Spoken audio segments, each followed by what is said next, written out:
This week on the Anime Alchemist podcast. Dude, I think I was more excited for the Maki stuff than anything else because I've been spoiled on a lot of things for JJK, and Maki was a big one. Just her overall design. So yeah, if you know anything about it, you see that after her encounter with Jogo in Shibuya, she got like burnt to a crisp essentially. She's like covered in scars and she has like her short hair now. Finally get introduced to our main, or one of our favorite characters, Hakari. I'll let you kind of take it away. Yeah, I know you really like him.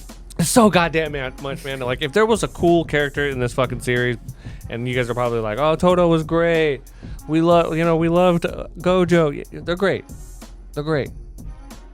But when you give me a fucking character that like his whole curse technique is based around gambling, bro, what? The contingency is that we had a plan to get Gojo out of that prison realm that he was stuck in season 2, and there was essentially a back door that Tengen knew about in that prison realm.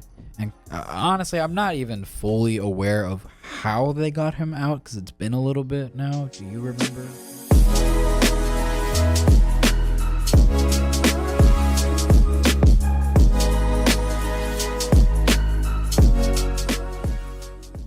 Yeah, go for it. Why not? Welcome back to the Anime Alchemist podcast. My name is Emory. My name's Martin. Wow. Oh, that's a weird thing to hear right afterwards. I'm telling you, it fucks with me. Because like you've done the Emory and Gary, but no Martine. But this is our very first episode. No, it's not. We've never done an episode, us two. You want to bet? Which one? Really? What? Very recently, actually. That was with a guest. We did have a guest. No, that's different. I'm talking strictly you and me, no guest. Never before. A podcast exclusive. Well, that thing's already talking, so does that count as somebody else already being in it?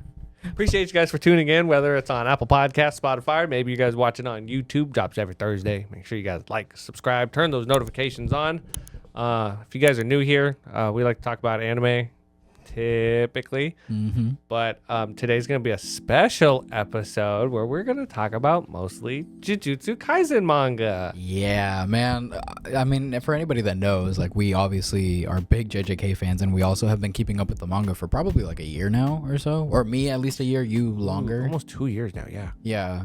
So we've been keeping up with it for a bit, and we're always like just kind of keeping up with each other once like big chapters drop and like, bro, did you see that? Do you understand that? What the fuck is going on? And we have to keep it kind of like exclusive to us because Gary is still anime only, right? He doesn't really want to read the manga, which I don't blame him. The anime is really fucking good. We had to keep that Nanami shit from him for years. Yeah, that was insane. It's so fucking funny though that every character he likes just ends up kind of yeah, but we're basically gonna just nerd out on the manga essentially, and there's no real structure to this. We just kind of want to give our thoughts on what's been going on in the manga from everything after season 2 of the anime. So that would be basically the Culling Games arc and the Shinjuku Showdown arc, I guess is what people are kind of referring it to.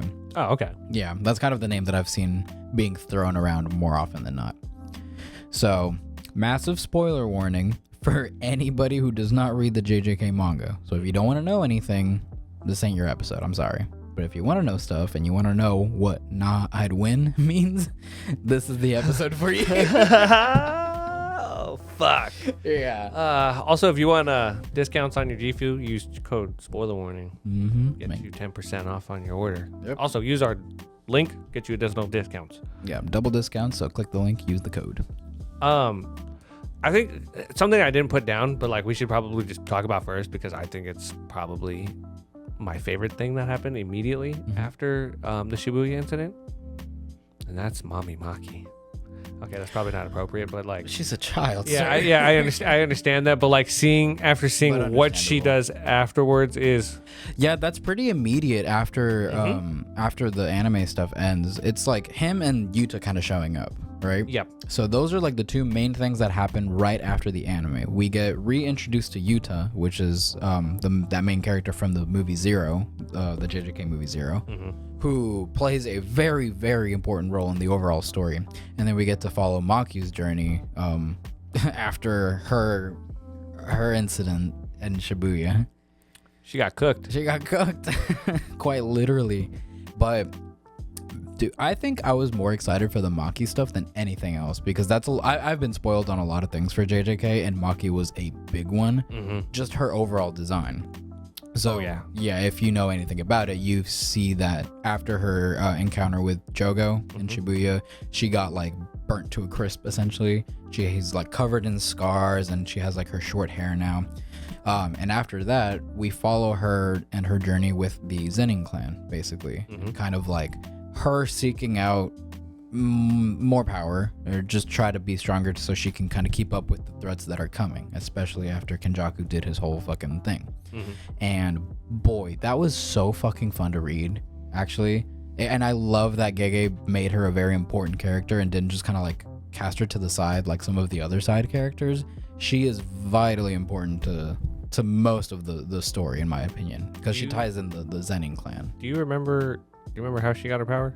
She ended up like it was something with her sister. I know that like they kind of like merged her innate, or I can actually explain that one. Yeah, go for it. Okay, so like as we know that like within that universe there's something called heavenly restrictions. Yes. Okay. And what's so special about Maki and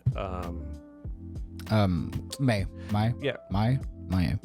something. I think it's May. Yeah, stupid May. Is they're twins. Okay, so they share essentially a soul, is what they're kind of trying to tell you. And you know, we have Maki who's just striving to get stronger and stronger and stronger. Yeah. But she's restricted to that because the part of her that would have curse energy went to the sister, right? And she doesn't want to get stronger. Right. And so that actually kind of like has like restricted how far Maki can actually go. And that's why you see that she like kind of gives her life up and gives all that, like releases like the heavenly restriction so that Maki can now be like as strong as she needs to be, basically. As fucking strong as Doji. Yeah, no, that panel where she shows up and it like does the comparison of Toji and Maki, where she's essentially as strong as Papa Fushiguro, you know, Toji Zenin, that, or Toji Fushiguro, I'm sorry. Fushiguro, yes. That was so fucking good because it really like emphasized like she's a big player now, and after seeing everything that Toji did in the hidden inventory arc and the Shibuya arc, like how he was running everyone's shit with no cursed energy, mind you, and now we have a like a relevant character in our main cast, same clan, the same clan, who's familiar with the threats, who's not like a reanimation or, you know, reincarnation or whatever, just like actually is walking around at that same power level. That's fucking sick. And I was so excited to see her interact with literally anybody. It's and one of the so like massive fucking spoiler. So after she like pulls a full on Itachi. I remember when you told me that before I read it, and I was like, no fucking way. And he was not joking. She fucking murdered her entire clan. It like, so like, man, you already have her like physically, and like she's already powerful. And then, you know, like the whole, you remember the will? The will of D? No, god damn it, Martine. No, the will from the previous head of the Zenin Clan, who said like, okay, like if I die or anything happens to me. The one that can do the frame rate? Yeah. He said that like, if anything happens to me, everything goes to, I think it was that one douche asshole of the Zenin Clan. Yeah. No, but but he said, yeah, but under the conditions, yeah, that Gojo, something is to happen to Satoru Gojo if he is sealed or killed, it all goes to Megumi Fushiguro. Yeah, that was fucking cool. I love that. And like, bro, like the Zenin Clan have access to some powerful curse tools, and then put that in the hands of Maki. Yeah. No, yeah, she walked out of there like the fucking badass that she is, dude. That was so good. That douchebag, Toya, I think? No, Toya. Something We're going to butcher a lot of names probably because I don't remember half of them. I don't remember a lot of them. But if you know, you know. You remember how Sam brought up that like class issue with My Hero? God, it feels similar. In the sense that like there's other Think about it. Like here, kind of at the end, I just feel like Genga's just throwing whoever's left in the series. We'll fucking get there, but yeah, where the fuck is Miguel around? I'm sorry, there's no need for him, but we'll get to that in a moment. There's a lot to go through before we get to the current stuff.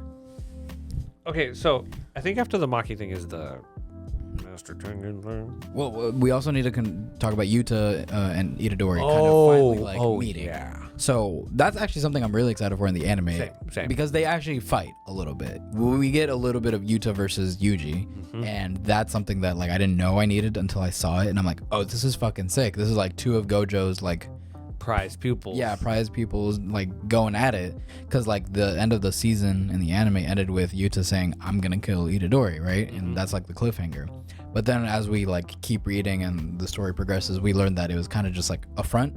He wasn't really planning on actually killing him. He was more so trying to protect him from other people who were basically trying to kill Yuji because of his him being the vessel for Sukuna, right? The higher ups and everything. So understandable, and I like that little twist because Yuta is smart. Like that would make sense that he came to that conclusion because of his relationship with Gojo, and he probably is very much filled in on the situation ever since he came back from wherever the fuck he was at. Think about it. If anybody's gonna relate to Yuji's situation, It'd be Yuta. It's gonna be Yuta, because like think like he he was in that same situation a couple years before with the whole Rika incident. Yeah, for sure. So I get it. I like that he was reintroduced. He's a really, really good character to have. I do. One thing, I fucking miss Nobara. I know that she wasn't like a powerhouse or anything like that, but I just loved having her around and her dynamic with the rest of the characters. I don't know. She was just like a strong female character that I liked having in the show, and it was just... She was like comic relief too.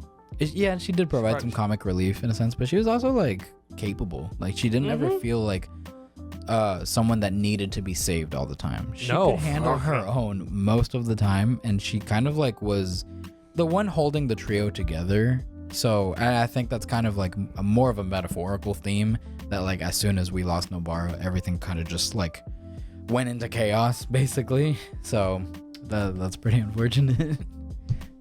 We're gonna get to that. Yeah. So after Yuta shows up, then we kind of go into the whole introduction of Master Tengen, which he was brought in the he was talked about in the Hidden Inventory arc in the anime, which is when we had that, I forgot the Star name. Plasma Vessel. The Star Plasma Vessel, basically that whole little plot line back when Gojo and this is actually where that story comes provides such pivotal fucking information, because what fucking Toji Fushiguro did was the first domino. Yeah, no, if it wasn't for him, we would not be in the shit show that we're in right now. He literally ruined everything. He caused everything like that went to shit. It was all because of him interfering with the process of like the Star Plasma Vessel and all that.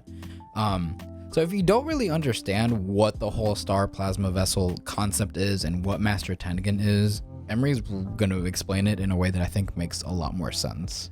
So Master Tengen is a being who has been around as long as Kenjaku and Sukuna. He is a ancient being. And what he specializes in is barriers. And so for him to be able to continue to live eternally, kind of similar like Kenjaku, he has to transfer his curse technique, his soul to another person, so that that body can continue to put up the barriers and protect the schools and everything like that. Right.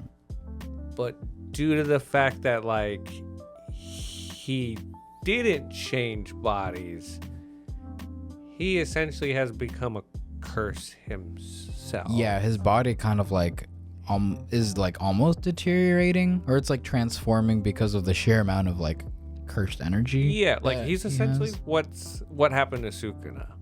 Okay. He was a curse user beforehand. Okay. And then he turned into the king of curses. Yeah, because so like that's kind of why that star plasma thing was so important. It's to keep so that like Master Tengen still had a sense of like humanity still, but that's all fucking lost. Oh yeah, he doesn't even look like a human. He literally looks like a curse himself. He looks all fucking weird, has a weird shaped head. It's kind of funny. Yeah, but that whole concept gets introduced, and now you kind of see like the reasoning why the hidden inventory thing was its own arc in the first place, because of the implications that come years later in that storyline. So once he's introduced, we kind of get the gathering of the main special grade sorcerers and first grade sorcerers, kind of like talking about the game plan essentially, right? We get obviously like Yuta, Yuji, Megumi, Maki. We also get what's Muscle Mommy's name? Oh god. God, that one bothers me that I don't know. Well, she was very recently introduced in the anime, and she's been gone from the manga for a long time. Hold on, I do want to get her name. Yeah, she's the one that like popped up to shit. I literally typed blonde JJK girl, and the first thing that comes up, Yuki Tsukumo. That's right. Yeah. Yeah, Yuki. Yes, she was finally reintroduced to the main storyline, and we got to see a little bit of her in a flashback in season 1. She was she found Toto, right? Yeah. Found Toto. She's the one that turned his life upside down. Exactly. Yeah, made him. And then you got a glimpse of women. You got a glimpse of her in movie Zero too. Yes. She came and talked to Ghetto before he kind of. No, that wasn't movie 0. That was the hidden inventory arc. Was it? Yeah, when they have their little conversation. Oh yeah, no, yeah. You're right. Yeah. Yeah, which is also really important because a lot of people kind of blame Yuki for being the reason that Geto turned evil. Because whenever they had their little conversation after the whole Rika incident, not Rika, I don't remember her name, but the Star Plasma girl. Yeah. Once she was kind of offed by Toji, he was kind of contemplating life, and like he was thinking about why are we protecting people with no cursed energy when they do evil shit like this, right? We should be protecting our own people, the people that can use cursed energy, because if not, they're gonna wipe us all out. And then he has this conversation with Yuki, and he's kind of like contemplating, basically like mass murder of all people who don't have cursed energy, or who aren't like sorcerers, in order to kind of protect his own. And he's just very conflicted. And when he asks for advice, instead of Yuki telling him like, hey, you shouldn't wipe out everybody else, she instead says that is an option, technically, yes, that you could do. So she doesn't even like right away say that's wrong. She just says that is a route that you could take. And then she talks about you could also, kind of like take on that burden and still protect people, blah, blah, blah, or whatever. But overall, she never really like tells him not to do it. So a lot of people in the fandom I've seen kind of blame her for him spiraling down that dark path, which is a fair argument, but I don't really think like it's I don't believe that personally. I just think that she is a reasonable enough person that like she's probably had that thought herself before because of the horrific things that you see as a sorcerer in that world. And I'm sure that like everybody has come to that conclusion at some point, but you have to be strong enough to kind of overcome those thoughts and overcome that. Yeah, exactly. So I think maybe Geto just wasn't mentally strong enough to kind of like accept that, and he decided to go down that darker path. They're just Jedis. Yeah, sure. Yeah, kind of like the Jedi mindset. Sure. Huh. Never thought about that. Yeah. But yeah, so that's where she played kind of a really important role early on in the anime, and now she's formally introduced in the actual manga. So she's there with the rest of the group, and Choso is also there too. He's kind of on our side now because we realized that Choso was actually related to Yuji. We learned that during the Shibuya incident. So they're like half brothers, I believe. Yeah. Yeah. Do you want me to explain that one too? Yeah. So if you don't know how Choso and Yuji are related, basically they're half brothers. So. Okay, so now going back to Kenjaku. Kenjaku has lived for a very long time. Okay, and back in the day, he inhabited a member of the family. You know the other dude that's like at the other school that has like blood like the guy techniques? who the bow and arrow guy, right? Yeah. We saw him during the games. Yes. Okay, so essentially Kenjaku took over one of his ancestors a long time ago. Right.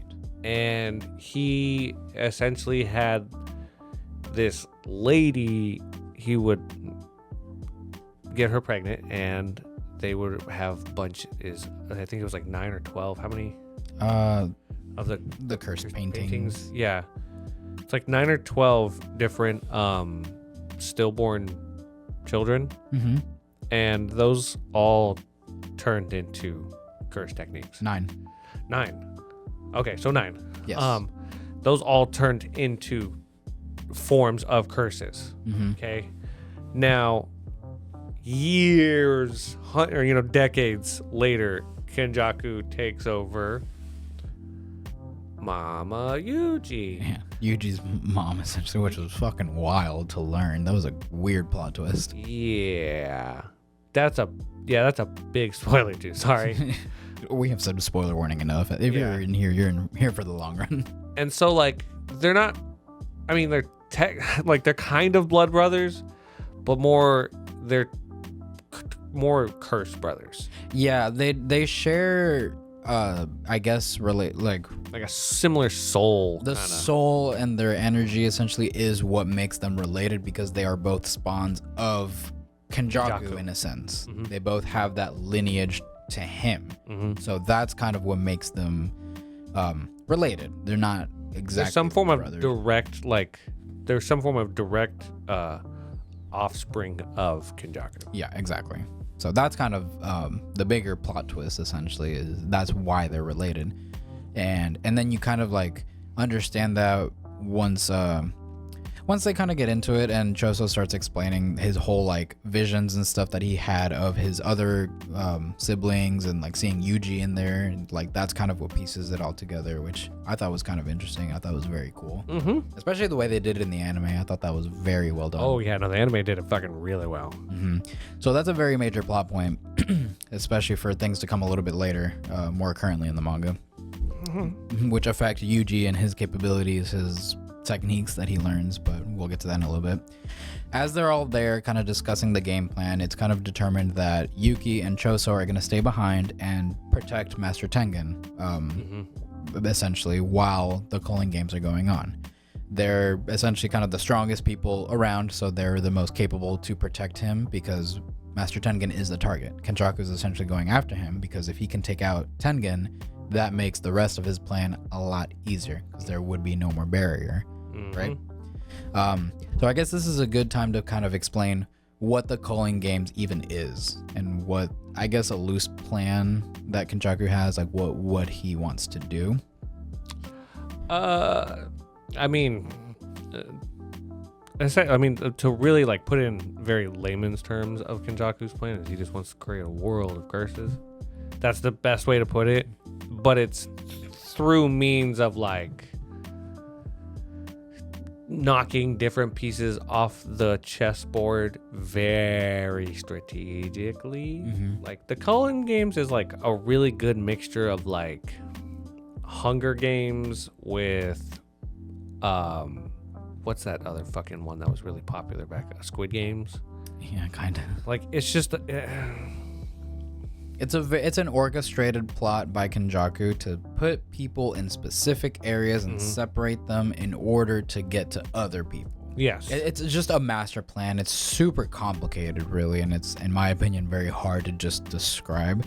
But essentially, like the Cullen games is his ploy to get new sorcerers kind of involved, and it's a stalling plan, in my opinion. Yeah, it's basically used to stall our current characters, like all the current protagonists, like Yuji, Megumi, all of them, because at the end of season 2, what Kenjaku does with remember when he absorbed Mahito and his abilities and everything, so that was super important, because with that ability he was able to essentially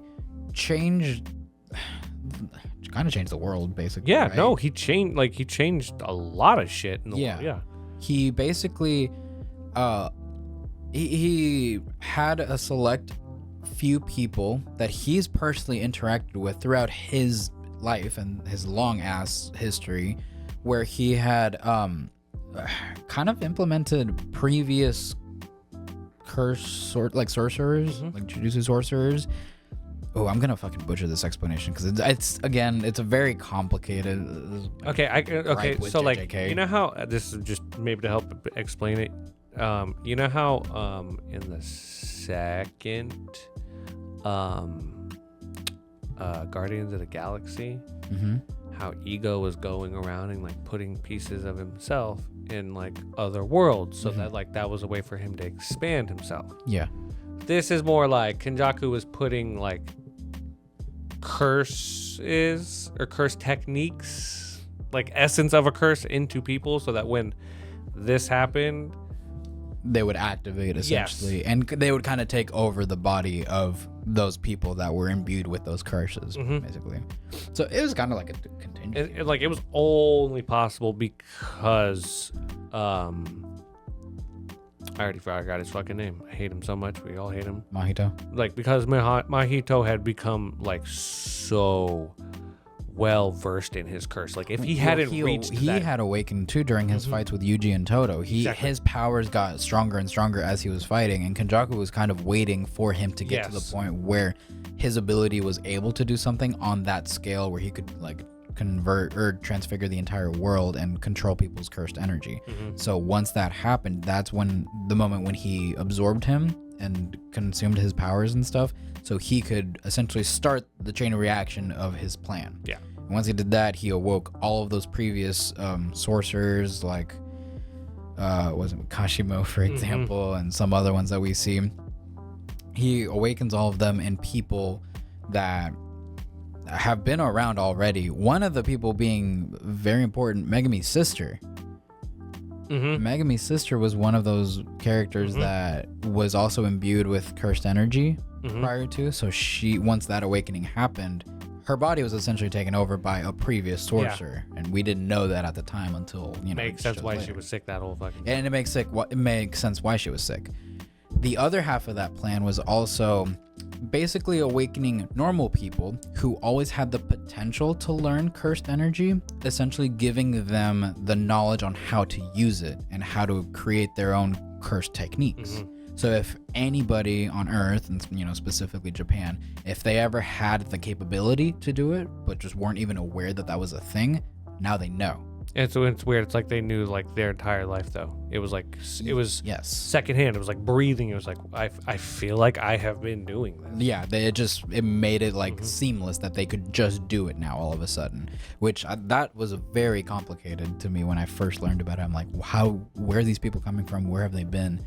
They were just normal people, but they had that latent capability, but they weren't made aware. Had they come across maybe another jujutsu sorcerer, then they probably would have eventually gotten to the point where they could do what they're doing, but he essentially he put a shortcut in for them and made them at the level that everybody else is. Yeah.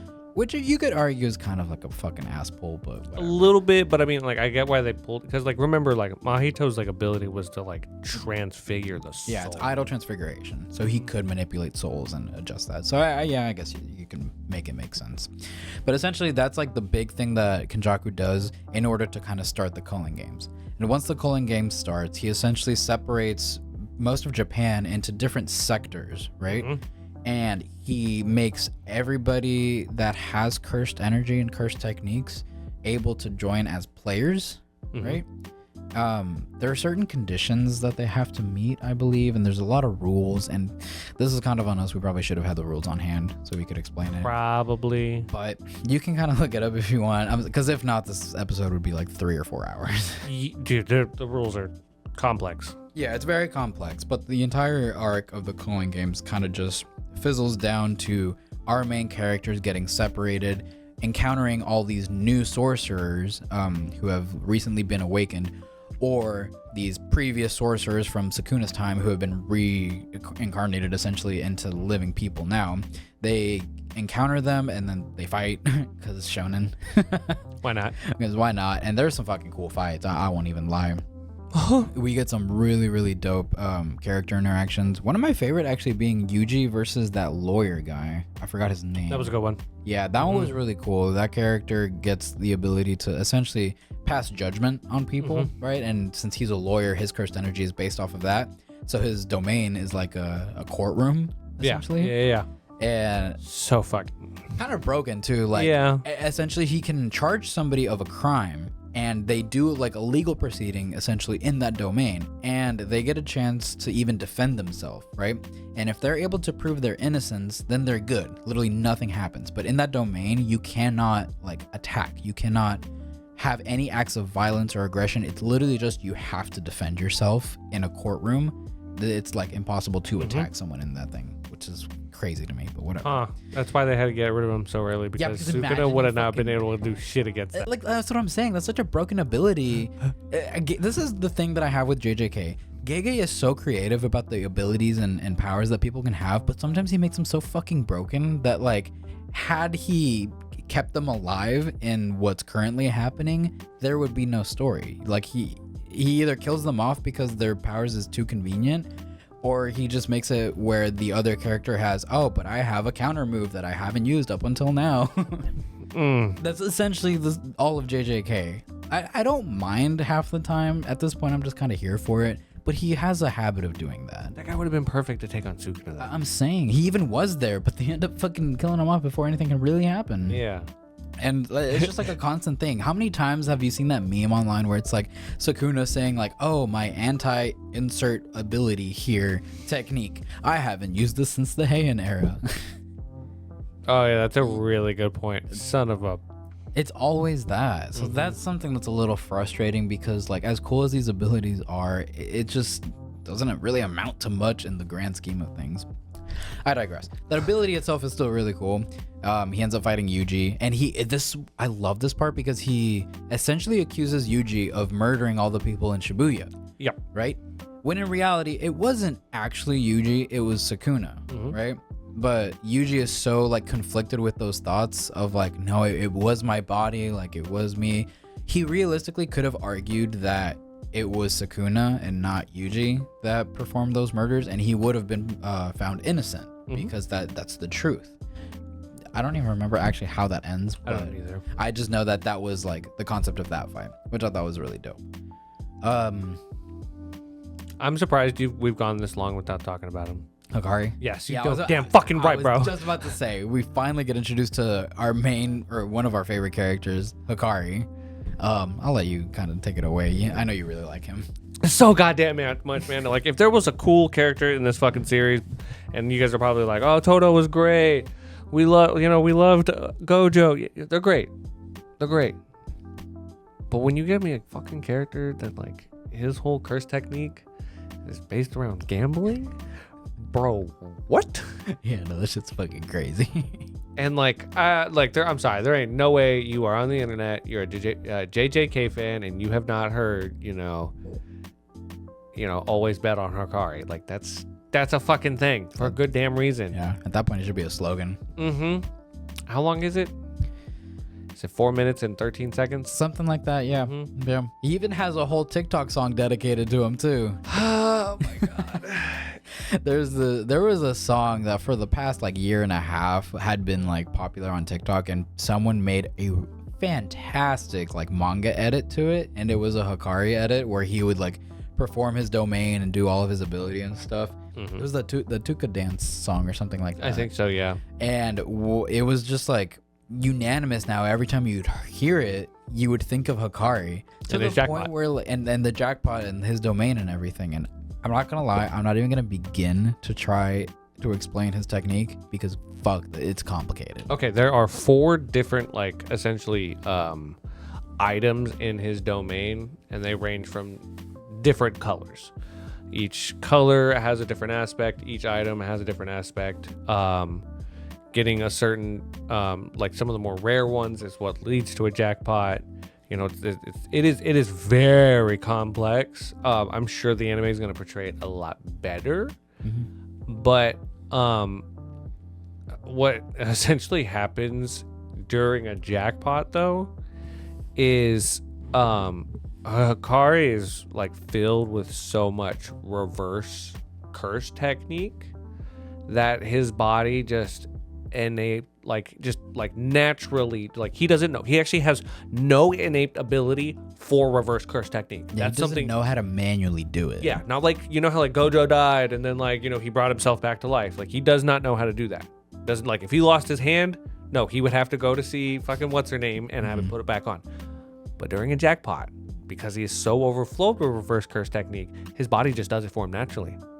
And so for those 4 minutes and 13 seconds, he is effectively immortal. Yeah, which is fucking crazy, dude. And he has the cool dance and everything. Yeah. No, it's so cool. And fuck, man, there's like a good portion of the community that is begging, I guess Mappa, to somehow use that song as like his music when he does it. And I shit you not, if they manage to pull it off, if they use that Tuka dance song in the actual anime episode, it's the most meta thing I've ever seen. And you can talk all the shit you want about JJK, but you'll never be able to discredit the fact that they're self-aware enough to use that, and they will forever remain in the Hall of Fame of anime moments. I'll give it to him. I will definitely give it to him. Yeah. I hate him, but I'll give it to him. Yeah, like fuck Mappa, honestly, do better as a production company, but I'll give you that. That's really fucking cool if you could pull it off.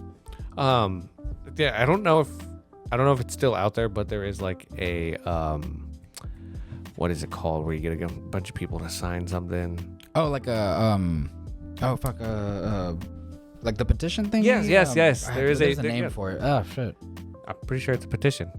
Yeah, but like there's one online. It's yes, there is one. You know what we're talking about. It's to get like, it's like a petition to give out saying like we want this to Is be it GoFundMe?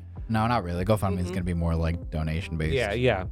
It's literally an online petition basically. Yeah, it's literally just people saying like, yeah, we support like that this be the song for Hakari. It's just like, it would feel weird hearing anything else but that song now. Like, it's been like this for 2 years now, where you hear that and you see that edit, and if you look it up, you can probably still find it. It's amazing. It's specifically associated with his fight with Kashimo. Yes. Which I really want to get into, because Kashimo's fucking dope. I love his character. He's so interesting. He's so fucking powerful too. So Kashimo is one of the older jujutsu sorcerers, or is he a curse? I don't fucking know, really. At this point, I don't fucking know. One or the other, sue me. God. But he was around during Sukuna's era, so he's very familiar with Sukuna, and he's one of those curses or sorcerers or whatever you want to say that got reincarnated into a current day like body basically. And he is known as like the god of thunder, essentially. Yeah, I thought it was lightning, lightning god, thunder, lightning, whatever, some shit like that. Yeah, lightning, I think. I'm gonna be honest, I'm just getting confused with fucking what's her name from Bleach right now. Oh yeah, Yoraichi. Yeah, her panel recently. Does that come out in the next quarter? Because like I need that. I need that too. Okay, cool. Okay, back to JJK. It works. It's all inspired by the same, so you know. Fair enough. No, but yeah, we get that fight with Hakari versus Kashimo, and that fight, oh my god, I can't wait for it to be animated because it's going to look fantastic. The manga looked so good already for it, and he is one of the fastest fucking characters, and I'd put him up there with like some of the best lightning users that I know of. And I'd put him up there, like not as strong as like Luck, for example, but like or who? Oh, I hear lightning, bro, and immediately I just think the big boys like Sasuke and like. I mean, I guess. Don't listen. Yes. Sasuke, I know is. Did you hear who she said? Who? The goat himself, bro. King Sinbad. That's like a technique. It's having a single lightning technique does not make you a proficient lightning user. I can't hear you if you don't talk into the microphone. He has 3 lightning attacks. Balalark, Saika, and what? Balalark Indra Saika. Oh wow, original. Defend yourself. You're capable. Yeah, then it's not worth. Sasuke's got a bunch of lightning moves. I'd argue that Sasuke's a better lightning user than Sinbad. Okay. Wow. Prove me wrong. Tell me I'm wrong. Sasuke can do a lot more than Sinbad. He's so much more efficient with his lightning. I'll give it to him. We're not talking about Naruto though. We're talking about Kashimo. Yeah. Kashimo's fucking cool, man. I like him. I don't even remember half his techniques. I just know that it was cool. Yeah. And we should probably be getting that fight in season 3, right? Fuck yes. Yeah. I'm curious, where do you think we'll get, like, what do you think season 3 is going to cover for JJK? I know exactly where it's going to end. Okay. You know exactly where it's going to end. Is it Unchained? That would be a great cliffhanger. Huh. Or do you think that's too far? Ah, fuck. Now, because I'm like rethinking mine. I'm like, wait, no, because I'm like, What did you have in mind? yeah, What? that one thing Gary guessed. That's like the perfect place to fucking live on a cliffhanger, bro. The Megumi thing? Yeah. That's what I'm talking about. Okay, Yeah. okay, So, yes. And the end chain thing is when Sukuna like chants that and he takes over. Gotcha. Yeah, I 100% think that's what it would be. Like the reveal that Megumi, bro. Just saying.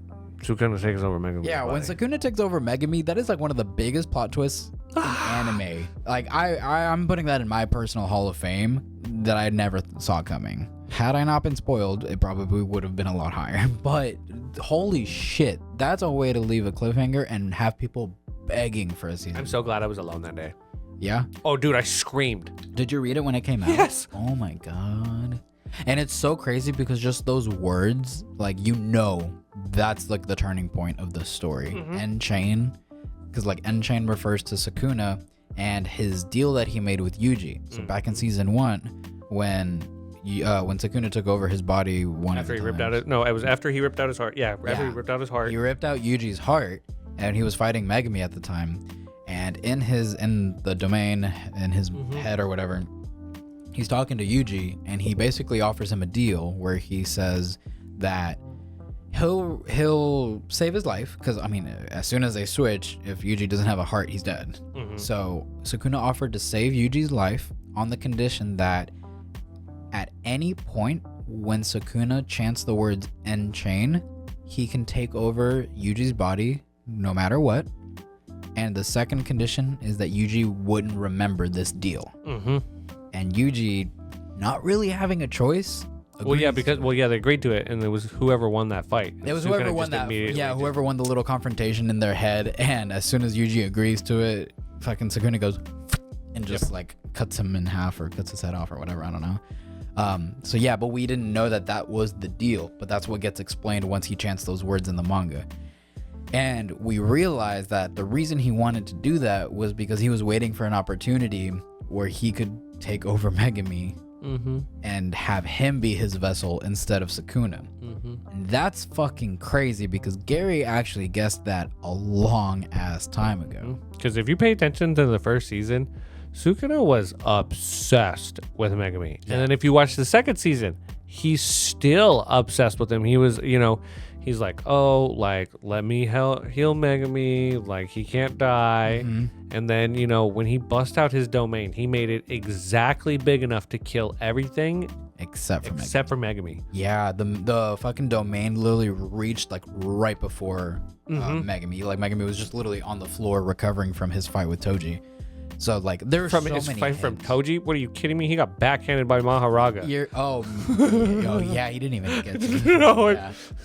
No, yeah, and I think like that's what kind of fueled more of Sukuna's desire to get Megumi after seeing. Oh yeah, once he saw Maharaga, he was like, I'm so fascinated with you, Megumi Fushiguro. Yes, dude. But he saw that potential way early on, and that's one of the things that I think JJK did really, really well. That plot twist did not seem like it came from nowhere. You can backtrack it from season 1 and see hints of like Sukuna's interest in Megumi.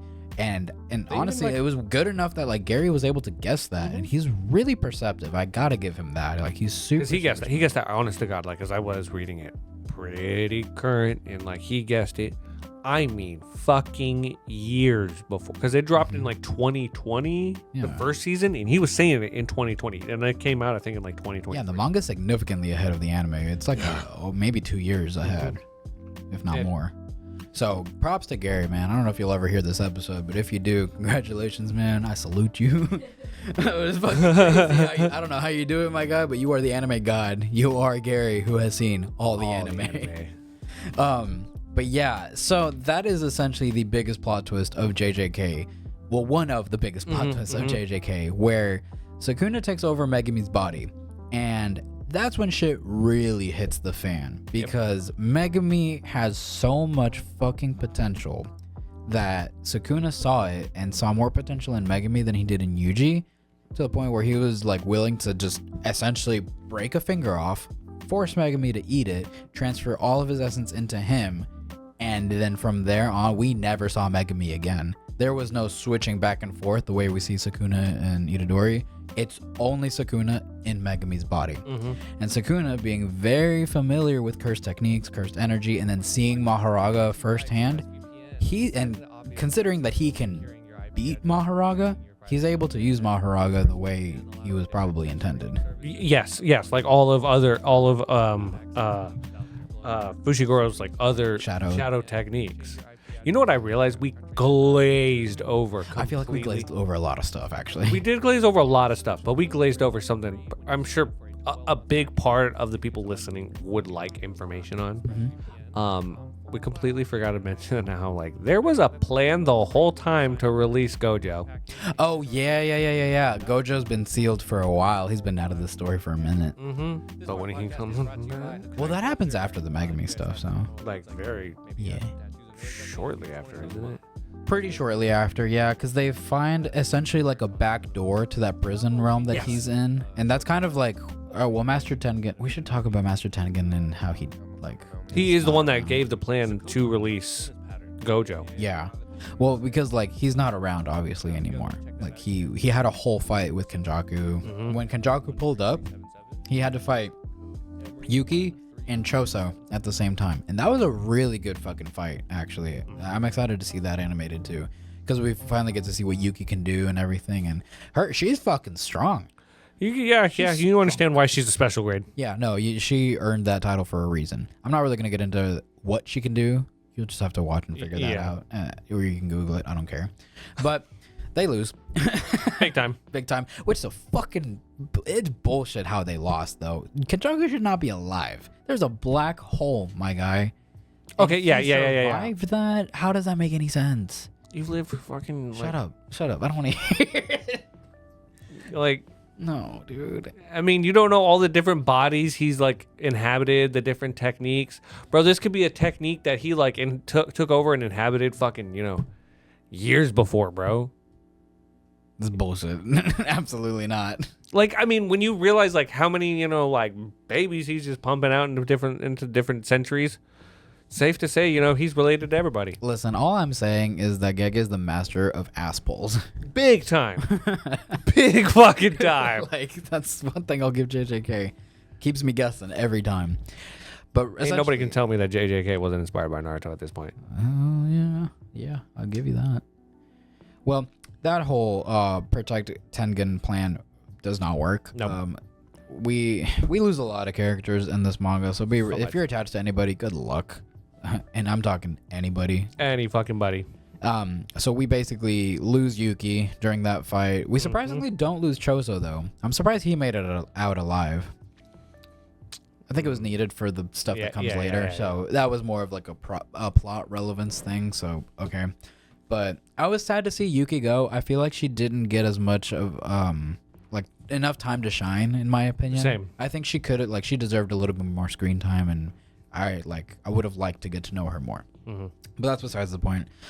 She kicks the bucket in a very badass way. Like, she didn't just roll over. Like, she gave it everything and was probably the closest one to killing Kenjaku out of everybody. Yeah. Like, if it wasn't for plot armor, Kenjaku would have been dead.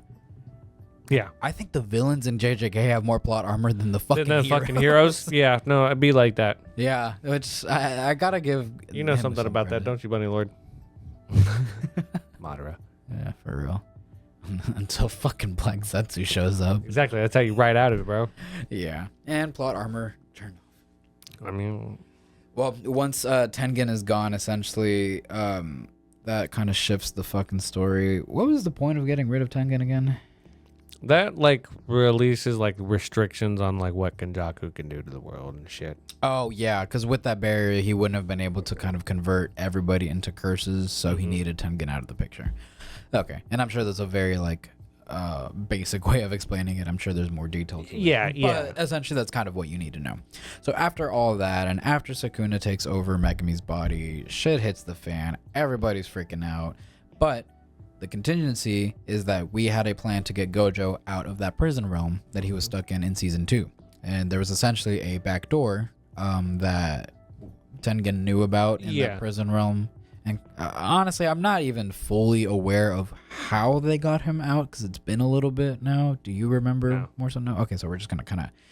There was a whole bunch of different processes, and like I think it had something to do with fucking oh god, Megan Megan the Stallion. No, not Megan. Miguel. Sorry. Miguel. I don't fucking. Ain't no way Miguel was relevant then. It was something to do with like his people's fucking ropes, if I remember. I thought it had something to do with that, with Angel and like Jacob's Ladder or something. Angel is a character that's interesting, kind of. Kind of. I didn't get Angel for a little bit. I was like, "What are you?" What are you? Yeah, exactly. That's their Mr. Popo. Yeah, essentially. Mm-hmm. Well, Angel had beef with Sukuna back in the day because Angel was also another curse or sorcerer, whatever you want to say, back in the day that knew Sukuna, and they had big beef with Sukuna specifically. So Yuji was trying to hide the fact that he was Sukuna because Angel actually has a technique that can essentially one-shot Sukuna, I think, which was Jacob's Ladder, which in theory should have worked. I don't remember even why it didn't work later on when they actually use it. Probably the plot armor again. Well, yeah. But that's another character that gets introduced. We won't go really into it because we barely understand it ourselves. But they're there. So we kind of get this team up of our previous sorcerers like Yuji. We get Choso because he's still around. We still have Maki around. She's helping out. We still have Yuta. Yuta gets his own fights too, which are really cool. He has to 1v2 two different sorcerers. That was a really cool fight. He has to fight that sky bitch, the one that can fold the air or whatever. That was a really dope technique. Yuta's too fucking scary. Yuta is insanely broken. He's got some of the most broken abilities in the show and somehow has still not beaten Sukuna. But yeah. we'll get there. But he had his own fights. That happened. Anyways, after all that, we all reconvene. And not only do we have our main characters, we also get some of the sorcerers that they were fighting kind of like switching teams and being on our side. So we get that lawyer guy. He's on our side now. Angel's on our side. Hakari is still around too. And I think those are most of the main players. At this point, yeah. At this point, outside of like the teachers and professors from the high school or whatever. So we all reconvene. Yada yada yada. We get Gojo out of the prison realm via hacks and bullshit. Yeah, via some bullshit. And once Gojo comes out, he is essentially the only thing that can really stop Sukuna at this point. Because once Sukuna takes over Megumi, how many fingers is that? Is that like all? I think it's 19. He's at like 19 fingers maybe. So it's basically almost full power Sukuna. I think the last one that had it was Yuta, right? Possibly. I couldn't tell you. So. But once Gojo comes out, he's kind of like immediately just like caught up to speed on what's been going on. So he goes and he confronts Sukuna and Kenjaku right away. Mega Sukuna. Sakugumi. All right. God damn it. It's fucking dumb. You know we're going to have this conversation again in a little second. Yeah, probably. So he confronts them, and they don't fight right away. They kind of just talk, and they converse about stuff. And essentially, Sukuna and Gojo agree to a one-on-one fight because they've both probably have wanted this since they first met. Yeah. Right? Since the rooftop. Since that first confrontation.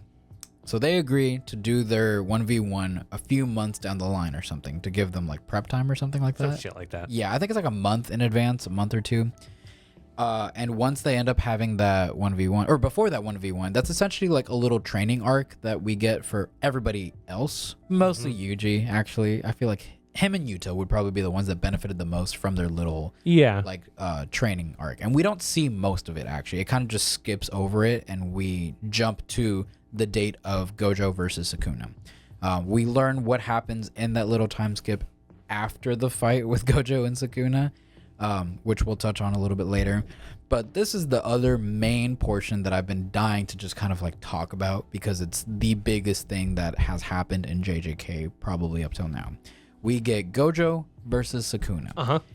And it is probably the best fight in JJK, period. Yeah. I don't like, bar none, there's probably no other fight that will compare to that once it's animated, because in the manga it lasted so many chapters. It was long as fuck, as a proper fight should be.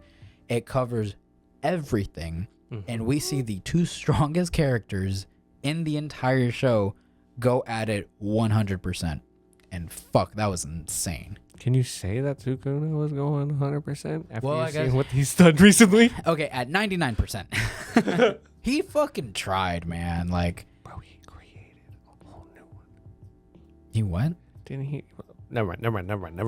Okay. Continue. Well, okay, almost 100% Sukuna. Yeah. Like, as strong as he could be using Megumi's body, basically. So we get that fight, and it starts with like a fucking roided up hollow purple. Yeah. Yeah. Yeah. Oh my God, that's right. Do you remember that? Uh-huh. Fuck. That's a hell of a way to start a fight. Yeah.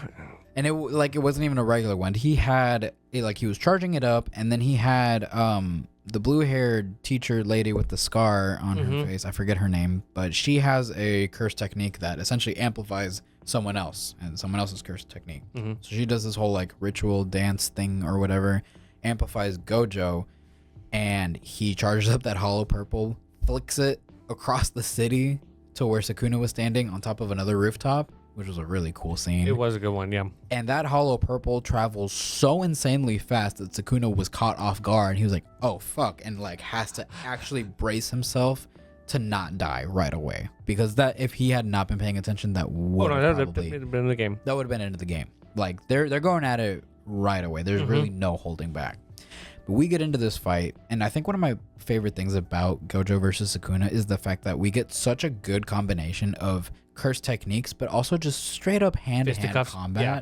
And it's like refreshing to see that, because yeah, sure, you can have broken abilities, but I want to see you throw hands. Like there's a certain like sense of martial arts that I think really just fills a good fight and makes it like much more enjoyable. And we got to see a lot of that with Gojo and Sukuna. I don't even know how to like really describe that fight, because just so much happened. So much. Like, it gets to the point that Sukuna had to be a fucking punk ass bitch. Yeah, basically. He cheated. He fucking cheated so much. He cheated so damn bad. Before he even summons like Maharaga and the other other one, Shadow. I don't get it. I don't get the other one, but before all that, they're having back-to-back domain expansion clashes. And it's crazy to see anybody really withstand Gojo's Infinite Void, because up until now, we had thought Infinite Void was just the most broken ability in the show. But here we are with Sukuna's domain being something that doesn't even have like a restricted space. Sukuna's domain is essentially as endless as he wants it to be. It's a concept. It's just a concept, which already sounds really broken. And then you have Gojo's domain, which is infinity. Like it starts getting so meta that like it hurts my brain to think about. But we get those clashes over and over, and they're going back and forth, and like it's crazy just seeing Gojo take the damage he's taking. Yes. Right? This is the first time we've ever seen Gojo try as hard as he has, like in his prime, because we obviously saw him get fucked up by Toji back in the day, like in the flashback arc, but he hadn't perfected his abilities just yet. Yeah, he hadn't even really understood how to even throw a hollow purple yet. Yeah, exactly. He barely learned how to do like red and blue and all that. So he wasn't even efficient at red and blue. No, not at all. So all these years later, him being as perfected and being the strongest sorcerer. Oh, I love that little title. The strongest sorcerer of today versus the strongest sorcerer oh my God. of all time. Like, that's such a cool concept or cool title for a fight. And they fucking go at it. Sukuna is constantly throwing slashes and attacking as brutal as possible at Gojo, actually bypassing his infinity somehow. It is explained. I couldn't tell you exactly how, though. But it is explained that he's able to bypass that infinity. But Gojo is also just so well-versed in reverse curse technique that he is healing himself almost before he's even taking those attacks. Yeah, like when he explained how, like, after the whole Toji thing, like how he like gives himself like a fresh brain to work with constantly. It's the same thing. Yeah. And he's just really proficient with it right now. Yeah. So it's crazy seeing all that. Like, you see him lose limbs, too. It's not even just surface level scratches. He loses an arm, and then in the next panel, he fucking gets it back. Pulls a Piccolo. Yeah, pulls a Piccolo. Dang, Piccolo would be jealous. He wishes he could fucking regenerate that. It doesn't look like it hurts. It doesn't. They make it look like pop. It's back. Poor Namekians. Poor Namekians. Just give him a reverse cursed energy. So that's all happening. And it's crazy because they are spamming domain expansions back and forth to the point where, one of the things that blew my fucking mind was that the reason Sukuna was tanking all of Gojo's domain expansions was because he was essentially transferring all of that infinity that Gojo puts on Sukuna onto Megumi, onto Megumi's soul, essentially. That way Sukuna wouldn't bear the burden of having infinity just, dropped on his mind, melt your brain like that. Which makes me think, how the fuck is Megumi gonna come out of this he's not gonna come out normal. He's gonna come out a vegetable if he comes out of this alive. Like, there's no fucking way. And it's so, I will say, one of my favorite panels, because it was just so sad and it was so like, damn. Talking about when he's like crawled up and stuff and just like, just like depressed essentially. But like, I feel for Megumi so bad because we completely glossed over the fact that he had to kill his sister. Oh, yeah. Yeah, like, since Megumi's sister was taken over by a different sorcerer and Sukuna took over Megumi, they wanted a 1v1. And when that happened, Sukuna obviously ended up, winning that fight.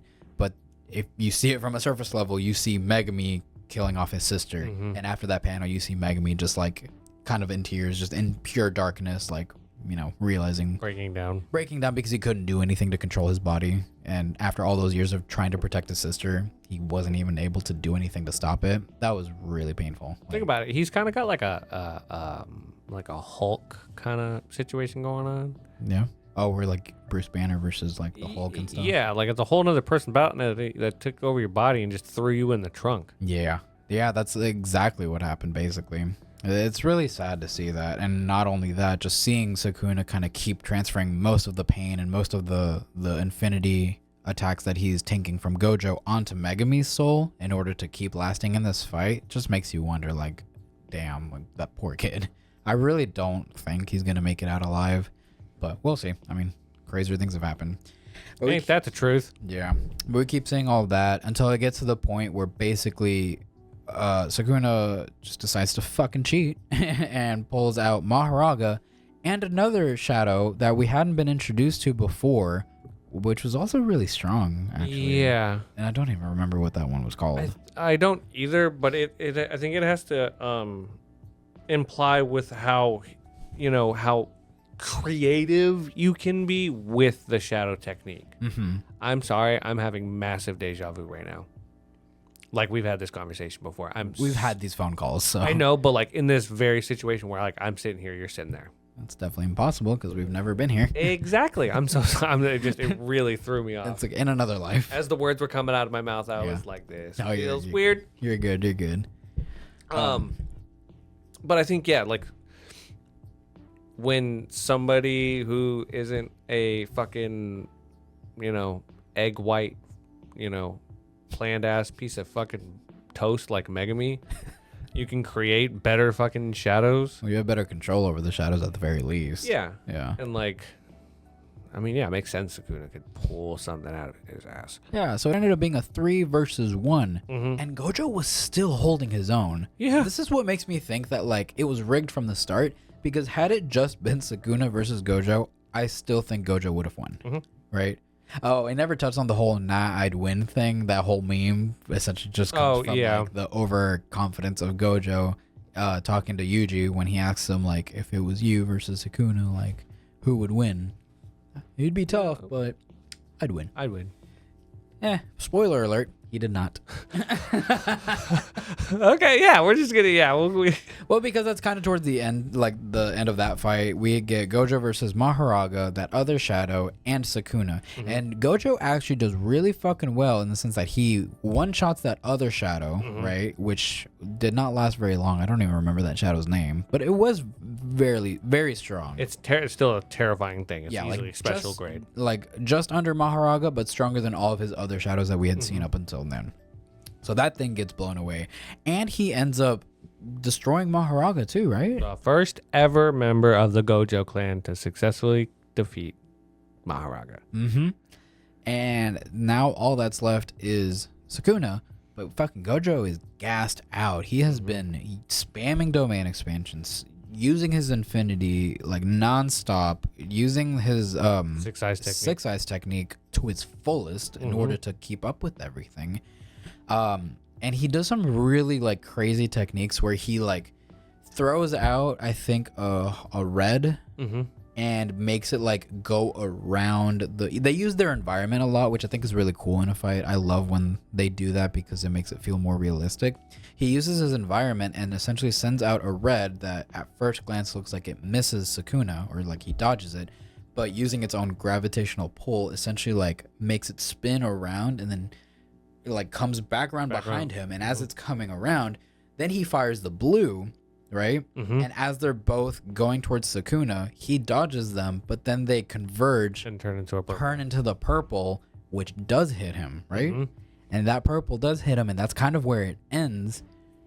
That chapter ends, we think, oh, it's done. Like, he hit him with the purple. There's literally no other like stronger attack that he could have done, and we're left to think that he wins.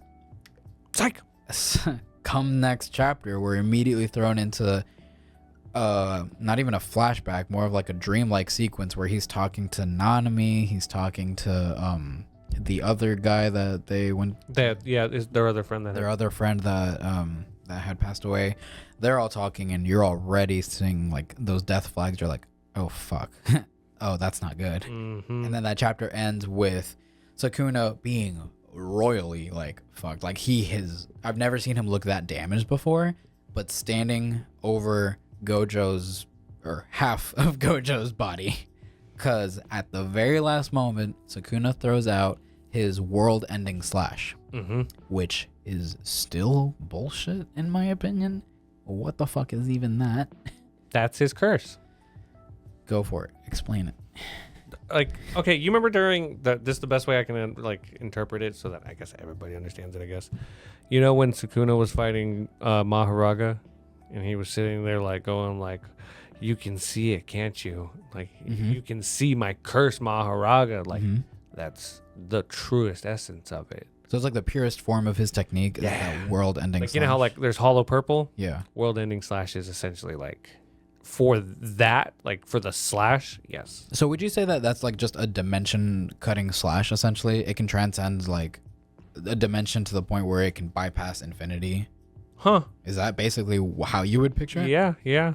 That's the best way that I could explain it to myself, because like that's what he was struggling with. Like he could do surface level slashes on Gojo, but he couldn't do anything that permanent until that world-ending slash. And I might be wrong, but it might be also the combination of cut and cleave.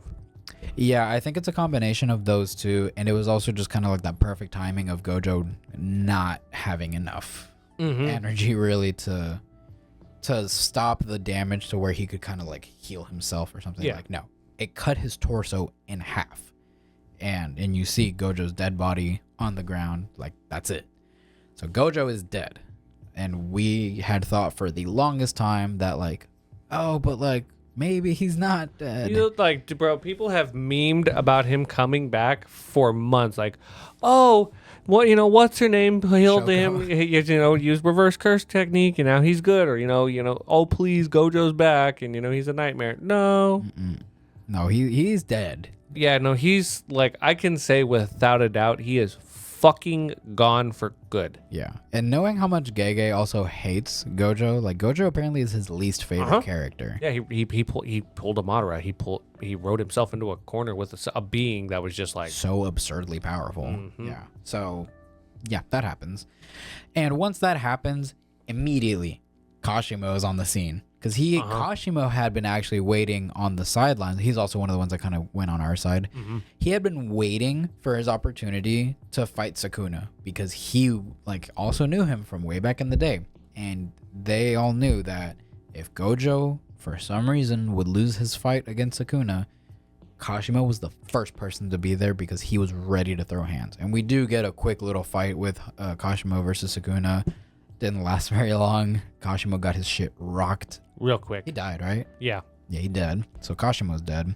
Immediately after that, we get the rest of the team kind of pulling up. So we get Yuta, Yuji, Maki, Hakari, and even Kutsu, what's his name? Teacher guy. Hangs out with Panda. Oh. Kusakabe? Yeah. Kusakabe shows up too, which I did not think he was going to be an important character. No. Bro, I barely remember his name, but here he is. Kusakabe. We get everybody pulling up on Sukuna. And right after Sukuna's fight with Kashimo, Sukuna kind of like evolves, I guess. He returned back into his like original like Sukuna state. Four-armed, two-faced, two-mouthed, like the truest version of Sukuna. That's like the what king. he looked like. That is the king of curses. Correct. Yeah. So we get his true form. We don't see Megumi's body anymore. Nope. It's still implied that he is still using It's still body. Megumi's body. It's just been converted to that. It's like for some reason. I got the perfect thing for you, man. See, it's baby, but that's still Vegeta's body. Okay, yeah, that's a good explanation actually. Yeah. Doesn't look like Vegeta, but it technically is, yeah. Okay, fair. So we get this version of Sukuna, which this is the strongest version of Sukuna that we know of till now, versus everybody that's left. Really? Yeah. I don't Pretty want to much. say like the main characters because no, it's just There's no main characters. There's just There's if you want main characters, it's Yuta and Yuji. yeah, basically. So we get all of that. And as we start seeing people fight Sukuna, we get a little bit of Yuji and Yuta tag teaming Sukuna. We get Maki thrown into the mix, also putting in work. Like, he is fighting off 2, 3, sometimes 4 people at a time, holding his own. Can I say the thing? Go for it. Yuta bust out his domain expansion. We finally get to see his domain expansion, which is so fucking cool. I really like. Yeah, I thought it was really cool just to see that it didn't do shit. Yeah. Bro. So running theme in this show, I think we should be used to it. Get used to just shit being cool and being absolutely like not effective. Yeah. But it's cool. His domain is essentially like every technique that he's ever copied is at his disposal. Is at his disposal, but they're essentially imbued in these different swords. Yeah. Spread around a battlefield. It's cool because it makes sense. It tracks. Think about it. Like, he uses a sword. And like that was the first weapon Gojo gave him. Like when he started his, So yeah, I mean it tracks. It's well thought out enough. So there's a million like swords spread out around his domain, his battlefield, and every time he grabs a sword, it's a different ability that he's copied. The thing is, he doesn't know what ability it is until he grabs it. He can't just see something and be like, oh, that's that one technique. Let me grab that. No, it's kind of just like blindly grabbing at stuff. So he pulls that out. It was cool. And it was really fucking cool. Yuji was in there too. He got caught up in that domain. But nothing really happened, honestly, though. Like, he just wasn't really able to get his hands on like anything useful. Yeah. Yeah, he should have fucking copied Gojo's Infinity or something. I don't know. Well,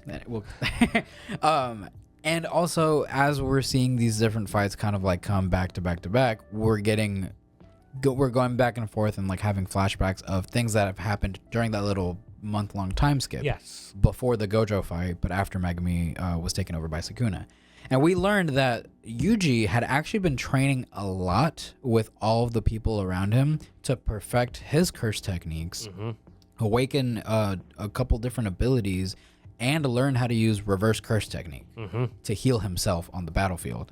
So in a month, Yuji went from being all hands, a semi first grade. Yeah, a semi first grade straight hands to straight hands and a bunch of like easily really, a first grade. Yeah, easily. Or I'm sorry, a special grade. He's Yeah, easily special grade. He's definitely special grade at this point because now Yuji can not only use reverse curse technique, but he is also able to use the piercing blood technique that Choso has because of his like lineage. his lineage and his him being related to Choso and the cursed paintings and all that stuff. Yes.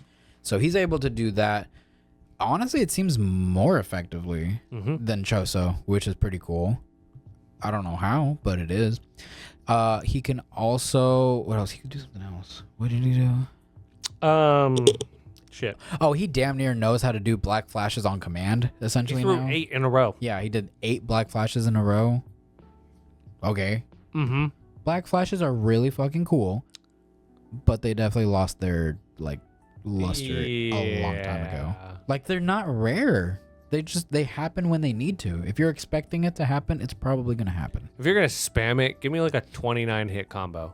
Yeah, that'd be fucking cool. Yeah, give me like a fucking cut combo. Yeah, and like I remember when I was talking about seasons 1 and 2 with Sam when he was watching it, and I remember him saying that like black flashes are cool, but they don't seem like they're really doing too much aside from just a little more damage. And at the time, I was like, nah, like I think you're just like you're not seeing it, blah blah blah. Like I think they're actually really dope, and it just happens to be this. But in reality, after seeing everything I've read, I kind of agree with him. Black flashes are not as special as I thought they were gonna be. I think what actually may just kind of hear me out.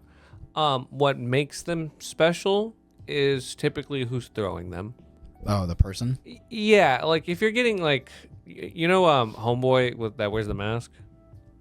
The guy who copies Kusakabe's technique? Yes. Yeah.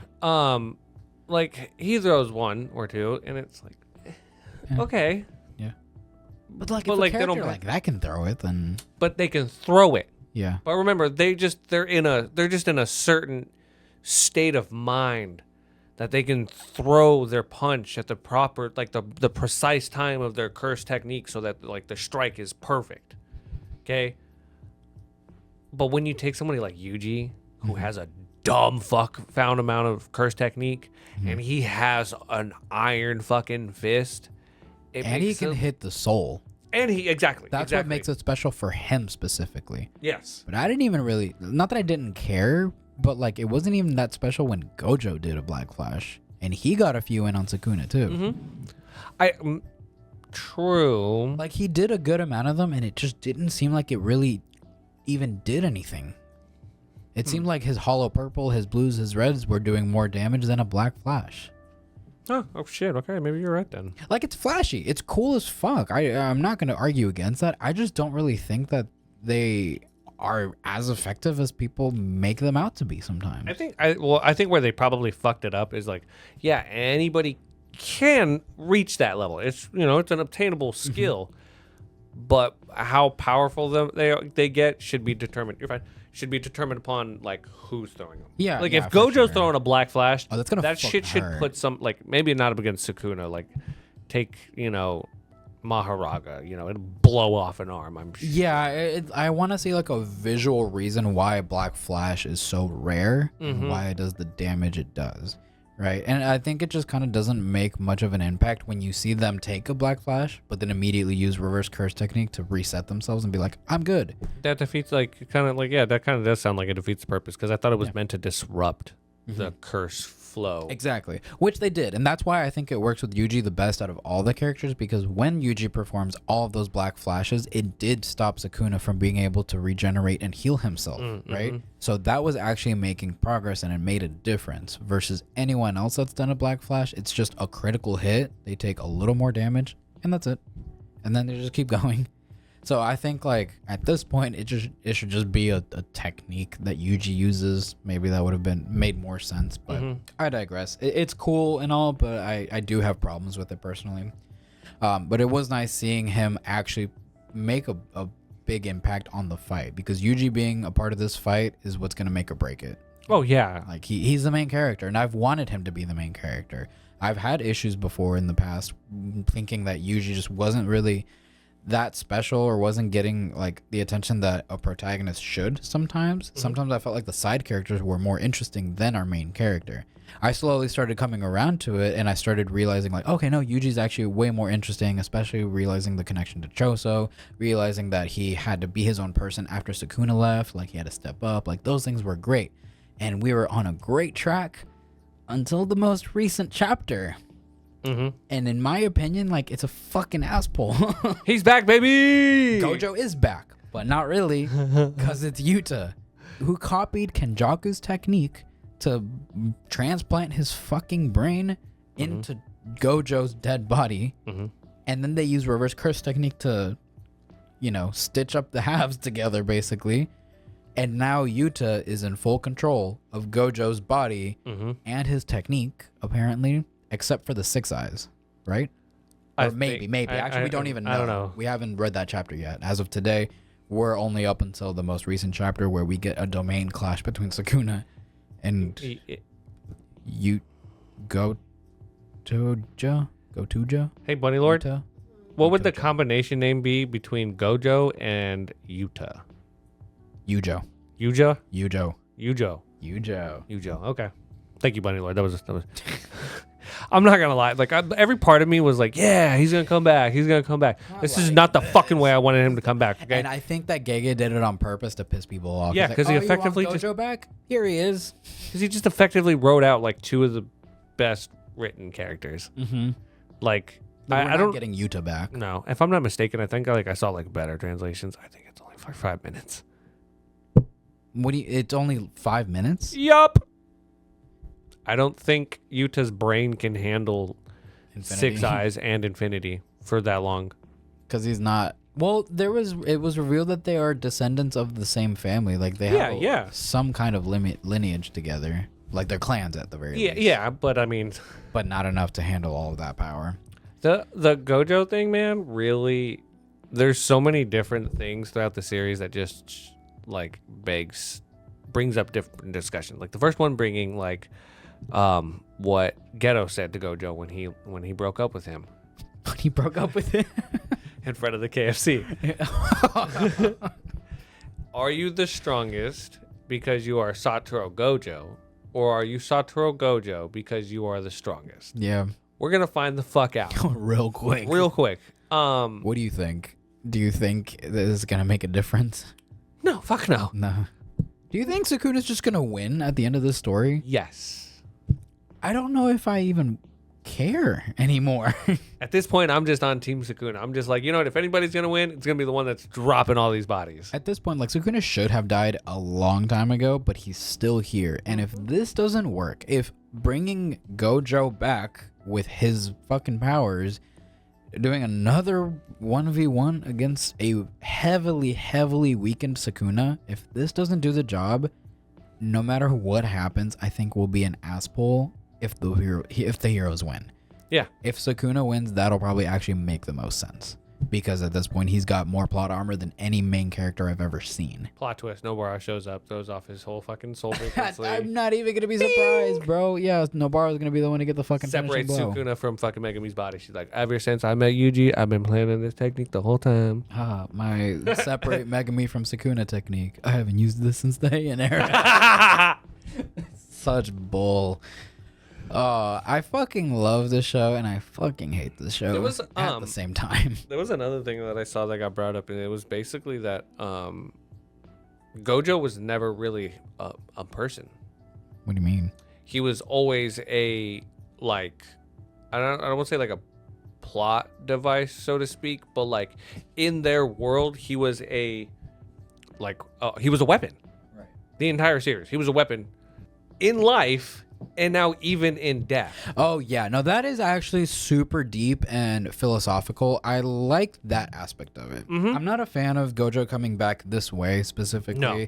I really just would have rather kept Yuta here. I would have rather them kind of just come up with their own plan. But I will say it is kind of like interesting, and it's just a good discussion to have on the fact that he never really was a person. He was always just a tool for the Jujutsu Society. And in life, he assumed the role of a monster and a weapon, and even in death, he's doing the same thing, and it really just dehumanizes him more than anything else. And then it makes you feel for him, because I feel like you can kind of see the transition of when he was more human and when he became that monster and that weapon. And you see it in the hidden inventory arc, like the flashback. Right after he got murked by fucking Toji, like everything before then, I feel like he was significantly more human. He had a personality. Joyful and flirty. And yeah, and not to say that he wasn't like that afterwards, but he was also like... It just seemed more natural. It felt more natural. And now that he knew that when he became enlightened, that he was the strongest being, everything just didn't mean anything to him anymore. So I think that's what makes a really big difference. And it is kind of like... It's a very, again, philosophical discussion you can have. And I do like that Yuta kind of assumed the role of the monster. I just wish it wasn't that way. I wish that like there was just something else, because I like Yuta as his own character. Same. And touching back on the reason that I'm not a fan of this this whole like shift in narrative is because I feel like it takes the focus away from Yuji again. Yeah, completely. Like, dude, Yuta, as much as I love Yuta, he's one of my favorite characters in the show, but he's not the main character. He's not the focus of the show.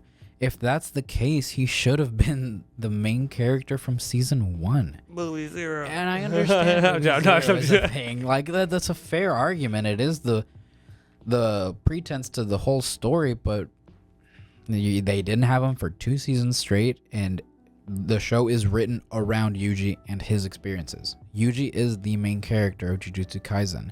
I don't drop to those standards, please. Like, it's just, I don't think it's fair to him because he has worked really hard to get where he's at. And I think it's just like pulling the rug out from under him if you just bring back Yuta and essentially kind of like taking over the strongest being. And if that's the way that this ends, I'm not going to like it.